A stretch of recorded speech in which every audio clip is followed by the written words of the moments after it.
Vamos responder as perguntas das festers? Porque vocês mandaram muitas perguntas. A gente pediu, né? E vocês mandaram e a gente gosta de responder. Estourou essa bomba no primeiro dia das férias. Porque a gente não tem um minuto de paz. E porque o Carlos não quer responder pergunta na coletiva. Então eu vou começar com uma pergunta da Josiane, que diz assim: o Sainz tem chance de progredir na carreira? Porque parece um retrocesso sair da Ferrari para a Williams.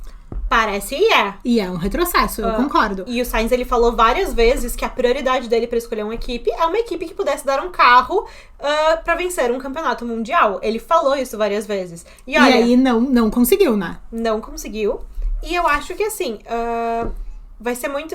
Eu acho que o Sainz, ele tinha um fitting muito bom com a Ferrari. Sim. E tinha tudo a ver o Sainz na Ferrari.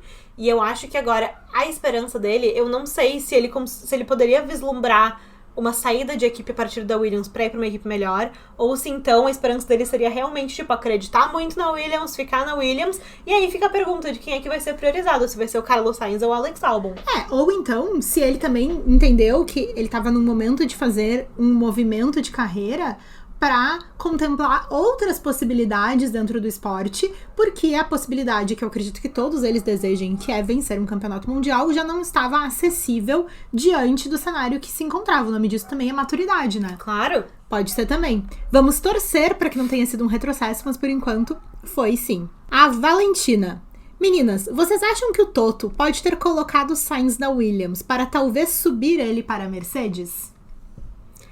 Eu acho que não. Eu acho que não. Inclusive, a minha torcida pessoal era pra que ele fosse pra Mercedes e o Kimi Antonelli viesse pra Williams, né? Porque o que eu acho, tá? Pense em tudo que a gente já falou, né? O Toto, ele é poderoso / temperamental o suficiente para colocar o Carlos no assento da Mercedes. Claro. Ele não é que ele não precisa prestar contas pra ninguém, mas é que a opinião dele conta muito. Ele é uma das pessoas que vai escolher isso. Então, eu acredito que se ele quisesse o Carlos na Mercedes, assim ele teria feito, porque a Mercedes ainda tem um assento vago. E eu concordo plenamente que pelo movimento de carreira, então tu coloca o Carlos lá com o Russell, traz o Kimi pra uma equipe abaixo, pra ele pegar cancha, se ambientar, nananã, porque ele mesmo já deu um monte de entrevista dizendo que ele não se sente pronto, né? Exatamente. E eu acho, o meu ponto de vista é que essa primeira fase na Williams pra depois ir na segunda fase pra Mercedes é um movimento de início de carreira.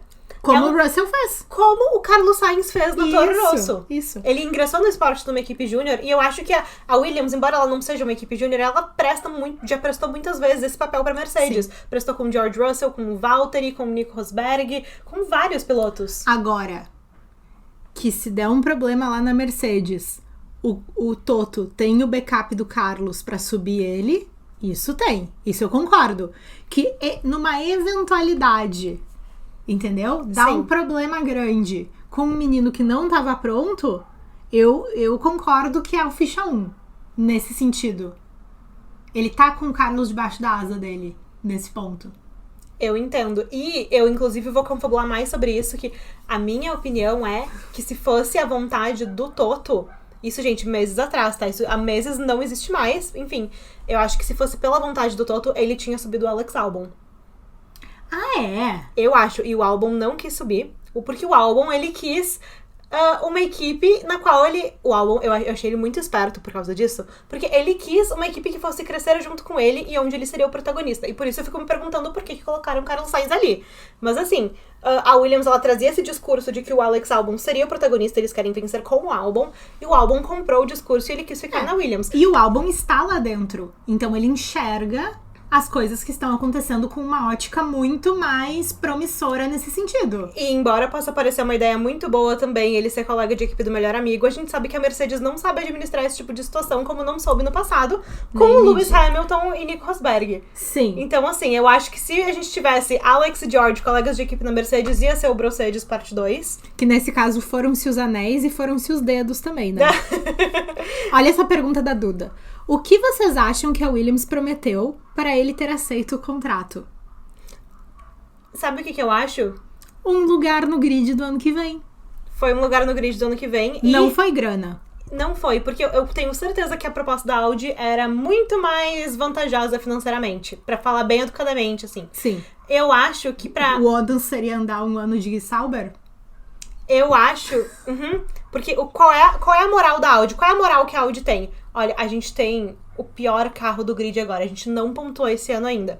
Mas a gente tem muito dinheiro. E a gente tá se comprometendo a dar tudo de nós na Fórmula 1. Sim. Então, eu acho que a Audi seria uma aposta muito mais arriscada do que a Williams pro Carlos. Sim, eu acho que concordo. ele foi pela segurança da Williams, porque as duas são apostas. Sim. Eu acho que... E eu concordo.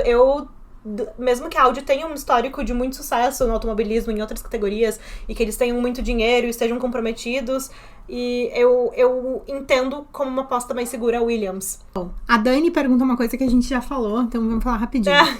Acho que os meninos formaram uma ótima dupla. Qual é a opinião de vocês, meninas? Eu concordo. Eu também! Não, e eu acho que dois excelentes pilotos. Eu acho que é a mesma coisa. Muita gente criticava a Haas com o Nico Hülkenberg e o Kevin Magnussen, por exemplo. Fizeram as pazes da Haas. Não, fizeram as pazes da Haas. Mas muita gente criticava, tipo assim, esse pessoal velho que não vai muito bem, tem que botar gente nova no grid, não sei o quê. Mas, gente, eles eram dois pilotos experientes que faziam chover com aquele carro. Sim. E numa equipe de orçamento baixo como a Haas, era exatamente o que eles precisavam. Pilotos experientes que fossem extrair o máximo do carro e não destruir, que é o que a gente acha que a Williams também quer e precisa. E tomara que dê muito certo, porque eles, né, são os nossos queridinhos.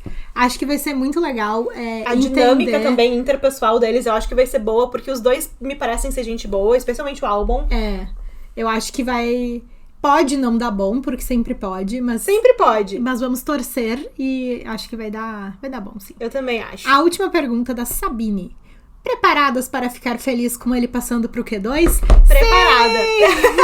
Isso é uma coisa que a gente conversou. E é um ótimo ponto, né? Porque assim, a gente esse ano a gente foi feliz com o Carlos ganhando corrida.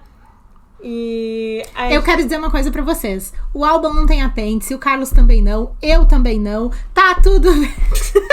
Sim, eu acho que é uma questão de regular as expectativas. Da mesma forma... Bom humor, sabe, e baixa expectativa. Bom humor, já falamos sobre a moral do Bifest. Mas sabe que tem um termo que o Yuki... Tem muitos fãs na internet, né? E tem um termo que os fãs do Yuki usam que é o yoints. Que é tipo points, só que ao invés de P é o Y, é yoints. Como é que a gente não fez isso ainda? E aí, eles, sempre que o Yuki marca ponto, eles falam, gente, teve yoints, que são os pontos do Yuki. Então, eu acho que é uma questão... eu amei! E pro Yuki é muito legal marcar ponto. E pros fãs dele também é uma questão de regular a expectativa. Não, nós vamos fazer isso aí tudo, vamos destrinchar isso aí. Porque num esporte que a gente tem a possibilidade muito grande de uma era de dominância, eu acho que o fã de Fórmula 1, pra ele não se frustrar, ele tem que aprender a comemorar coisas diferentes. Então, por exemplo, os fãs do Logan Sargent teve uma corrida agora que ele teve a segunda volta mais rápida da corrida. Vitória! Sim, venceu.